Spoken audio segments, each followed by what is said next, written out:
Ito yung mga fees na posible mong bayaran sa credit card mo, kaya dapat alam mo kung ano yung credit card mo. Watch this video.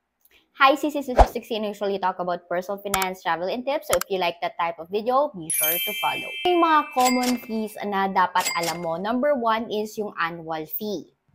Ito yung charge yearly sa credit card mo kung meron siyang annual fee. Mas mahal yung annual fee, mas maganda yung mga perks niyan, like yung mga lounge access, mga free insurance.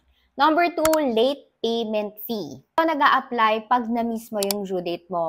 Kaya lagi kong sinasuggest sa inyo, pay at least 5 days before your due date. Meron din tayong tinatawag na finance charge. Kahit na nabayaran mo siya within due date, pero may mga natira na hindi mo nabayaran, kasali na yan sa finance charge. Usually, 3% yan monthly. Meron din tayong tinatawag na cash advance fee. Ito naman yung fee na binabayaran mo every time na mag-withdraw ka using your credit card. Medyo mataas ng mga CCA, yung interest niya, pag naka-withdraw ka, nagro-roll na agad yan.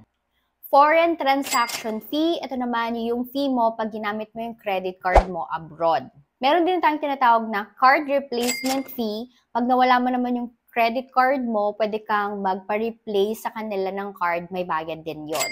Meron din tayong tinatawag na installment-free termination fee. Kung halimbawa, 24 months yung installment plan mo, pero gusto mo siyang paikliin, kailangan mo magbayad ng fee for that. I hope this video helps. Like and follow for more.